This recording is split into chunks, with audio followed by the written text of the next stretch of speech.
Imediatamente eu tenho crise de ansiedade. É de uma vulgaridade atroz. Só pode ser dita de jogo. Um compilado de todas as críticas da Isabella Boscov fazem jus ao filme que vamos discutir hoje.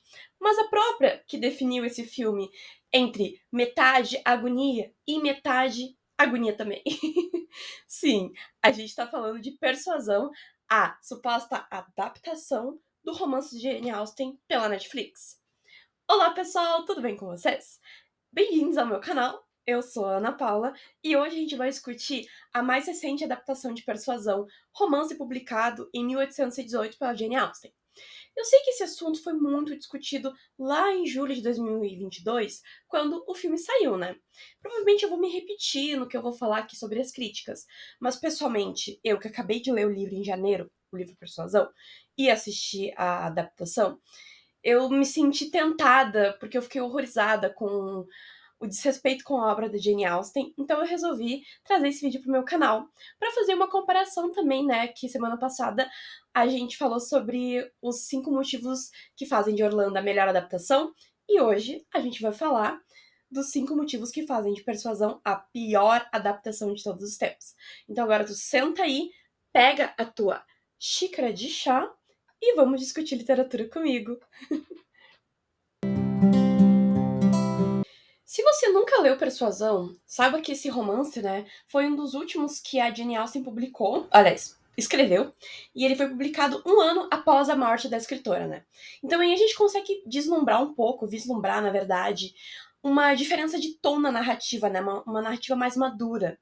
Ao contrário dos romances anteriores da Jane, aqui a gente vai ter a heroína, a Anne Elliot, que vai ter 27 anos na obra.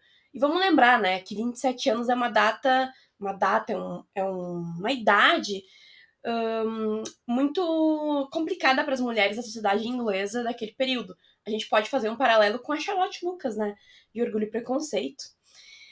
Mas, bom, a Anne Elliot era filha de um baronete, e ela foi persuadida, quando tinha 19 anos, a desistir de casar com o amor da vida dela, que era o marinheiro iniciante na carreira da marinha, Frederick Wentworth. Pois, o rapaz, né, não tinha um background tão bom quanto o dela. A Anne, ela sofre amarguramente essa decisão muito equivocada que ela tomou na juventude dela, né? Pois, né, ela passou todos esses anos sozinha, nunca se interessou por mais ninguém. E para ajudar, né, na história, no momento que o romance se passa, já tinham decorrido 8 anos dessa separação e o Wentworth volta para a vida da Anne e hoje ele é um capitão da marinha respeitado e muito rico. Ele fez fortuna sendo capitão. A grande sacada do livro, ela reside aí, né? A própria Boscov, ela vai dizer que o livro é sobre aquilo que não pode ser dito, porque fica uma situação completamente constrangedora entre a Anne e o Frederick durante todo o romance. Porque a gente sabe pelos sentimentos da Anne, né, que ela sente um ressentimento e tem toda essa questão mal resolvida. Mas todos esses ressentimentos passados, eles acabam sendo maquiados pela etiqueta social muito rígida dessa época, né? Então, os leitores, e eu digo isso porque o livro, ele tá muito, muito, muito fresco na minha memória, né? Eu li há muito pouco tempo. Os leitores, a gente vai sofrendo junto com a Anne durante o percurso da narrativa, né? Porque ainda amando o Frederick, ela não pode dizer nem demonstrar isso, e ela vai sofrendo com essa distância e a frieza dele, sem saber como ele se sente também, né? Então ele tá, né? Ela sabe que ele está ressentido pela rejeição passada. No vídeo anterior, a gente falou sobre a adaptação de Orlando, como ela foi bem sucedida ao quebrar a quarta parede na adaptação para o cinema, né? Mas tem um motivo para que essa adaptação, essa jogada de câmera tenha sido bem sucedida. Uma vez que a própria Virginia Woolf, no texto dela, no livro, né, ela faz essas tiradas, o narrador faz essas tiradas jogando a interpretação, jogando perguntas para o próprio leitor. Então tem um diálogo entre narrador e leitor em Orlando.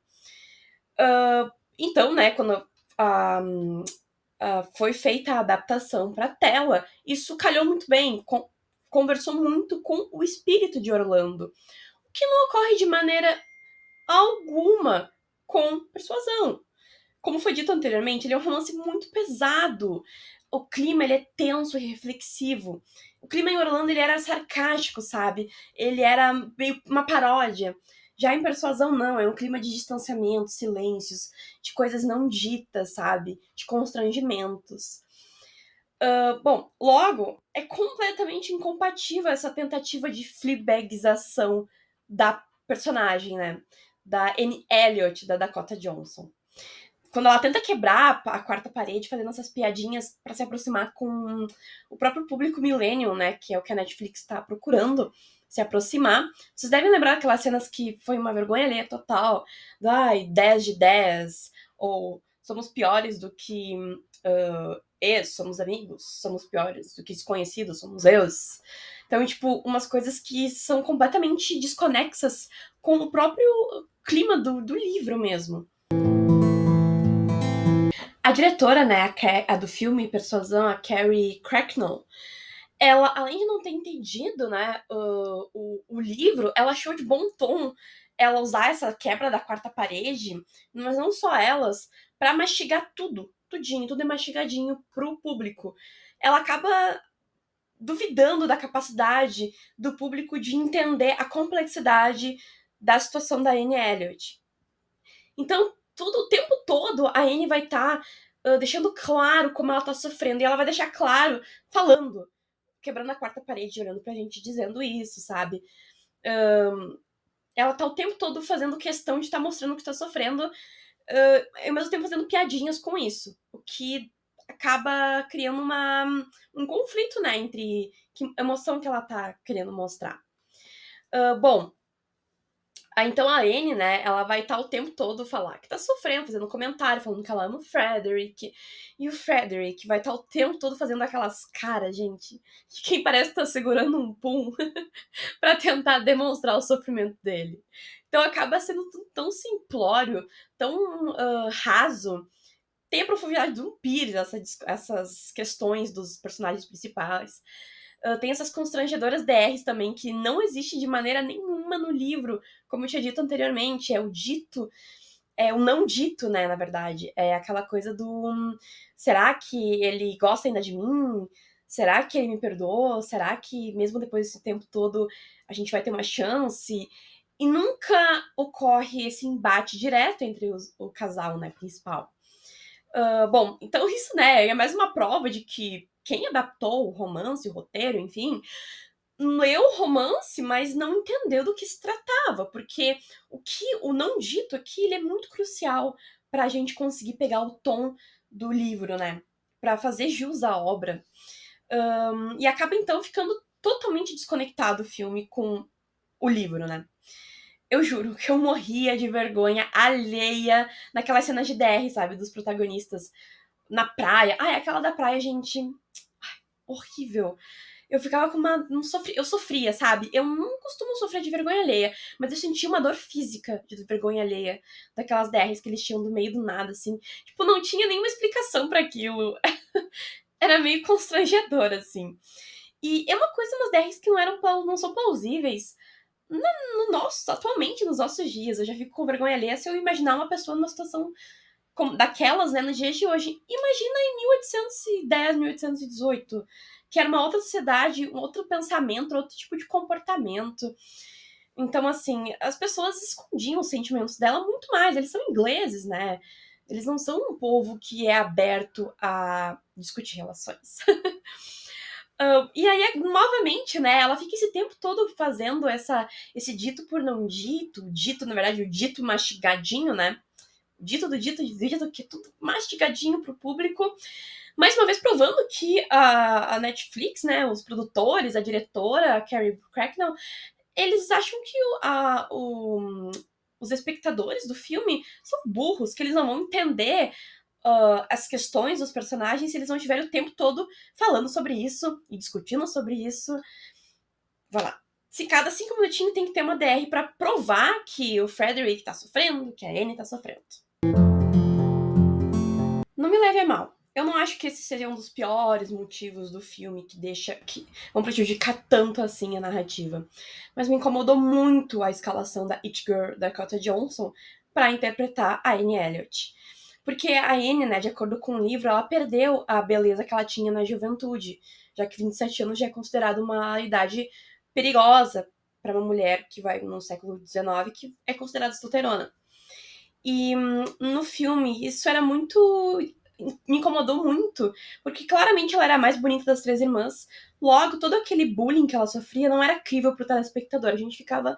Como assim essa mulher linda vai ficar sofrendo bullying dizendo que ela é 6 de 10, enquanto a outra irmã dela, que claramente não tinha graça nenhuma, era 13 de 10, não sei o que lá. Então, assim, né, eu acho que até ela deve ter sido competente com o que, né, eu não vejo assim que ela foi mal como na interpretação e tal. Eu acho que ela se conseguiu fazer o que a direção propôs pra ela. O erro tá na direção e na escalação da atriz. O mesmo eu não posso falar do ator que faz o Frederick Wentworth. Porque aquele homem, assim, como é que eu vou dizer? Eu acho ele até um rapaz um pouco charmoso, assim, eu não vou dizer, nossa, lindo, porque no livro o Wentworth, ele é chamado, ele é notório pela sua beleza. Então, né, se esperava uma escalação de um ator muito bonito e tal. Mas eu entendi, eu consegui pegar o charme agora. Pelo amor de Deus. Esse ator faz o Fiuk parecer um ator de verdade. A Jade Picon tem mais expressão facial do que aquele cara, o Cosmos Jarvis, é o nome dele. A única expressão que ele fazia do filme é de quem tá segurando gases. Que eu acredito que era o rosto que a diretora pediu pra ele fazer de sofrimento. Que não deixa de ser um sofrimento, né, gente? Só quem sofre com problema de gases sabe como é complicado. Eu não sou especialista em atuação nem nada, né, gente? Mas assim, qualquer pessoa leiga consegue ver que falta talento nesse rapaz. Sem contar que a química dos dois personagens principais, assim, a química do elenco todo, ela era menos 10, era negativa lá pra baixo, assim, sério. E eu, assim, eu nem vou tocar nas personagens, na Luísa e na Lady Russell, que estão completamente descaracterizadas, a personalidade delas. Eles fanficaram duas outras personagens e colocaram o nome de Luísa e Lady Russell.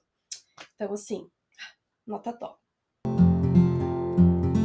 Novamente, esse eu não acho que é um dos pontos tão que prejudicam tanto o filme, né? Mas, de novo, me incomodou muito, muito alguns deslizes de figurino. Assim, se o diretor ele entende a obra e ele usa essa questão de figurino pra passar a mensagem dele, né, do que ele entendeu da obra, passa, é ok. A gente tem um exemplo, o Orgulho e Preconceito de 2005, que faz muito bem essa jogada, que não é fiel, né, o que uma, uma jovem da classe social da Elizabeth usaria, mas a gente consegue entender com essa questão de aproximá-la da natureza, da, da casa, enfim, da vida real. Agora, a Anne Elliot, que é filha de um baronete, de um homem que tem um título, uma propriedade, usando camisa masculina moderna, com a gola levantada, com uma paleta de cores extremamente escurecida, a ponto de parecer que ela tá sempre em um luto eterno. Assim, talvez até pudesse ser uma forma que a direção achou de dizer, ai, que ela estava ainda sofrendo em luto pela perda do amor. Mas como a gente já viu nos outros pontos que a direção acha que a gente é burro como telespectador, eu duvido muito que esse tenha sido o caso. Então, assim, eu acho que acho que isso é uma falha muito grande e que me irrita um pouco. Me irrita mais do que aquele cabelo, sabe? Solto ou aquele cabelo de aquele coque de 2010. Porque, gente, até ali anos 20, até a Coco Chanel, vestido preto, era considerado. Não só preto, mas roupas escuras eram consideradas roupas de luto, de período de luto pela morte de alguém. A partir da Coco Chanel que se criou essa ideia, né, de vestidinho preto, tubinho, enfim, vestido preto para jantares e festas, coisas formais. Então, essa ideia de fazer a Anne se vestir com essas roupas mais masculinizadas e tal, mais sóbrias, é pro padrão, né, que se esperava da época, para uma mulher da classe social dela, cria muito esse estilo de I'm not like the other girl, sabe? E isso é completamente o oposto da personagem e completamente o oposto de tudo aquilo que a Jane Austen fazia para escrever as personagens dela. Então, assim, mais um ponto negativo para persuasão. Obviamente, né? Se a soma do produto ela é negativa, o final a gente não pode esperar nada de bom. E com certeza ele foi tenebroso. Primeiro que foi aquela cena do Mr. Elliot e da senhora Clyde se pegando no meio da rua? Gente, de novo, vergonha alheia, constrangimento. Pelo amor de Deus, nenhum momento do filme se deixou assim, se deixou em a ver, se percebeu algum sinal de ligação entre os dois personagens, sabe? Foi completamente avulso aquela cena dos dois se pegando. No livro a gente consegue ter um momento que ele não gosta dela, né? Mas depois a gente consegue perceber que no livro tem uma deixada ali, um flagrante, alguma coisa assim, que dá a entender, né, o desfecho dos dois personagens. Mas no filme não, eu tomei um susto. Eu tava até esperando, nossa, faltou tanta coisa e do nada numa cena assim colocaram os dois se beijando, gente, sério. Ai, meu Deus. E ainda por cima, aquela cena de casamento constrangedora dos dois, colocando eles como um exemplo positivo de casal, né? Quando a própria Jenny, ela usa os personagens pra fazer uma crítica a pessoas que têm esse mesmo comportamento deles, né? Mesquinho e que só pensa em benefício próprio. Outra parte do final do filme que eu detestei um pouco antes, né, do final ali, do desfecho, foi aquela cena da ópera, que na verdade não foi ópera, eles fizeram só uma apresentação de música ali, porque eu acho que faltou grana pra fazer, né, a gravação de uma ópera.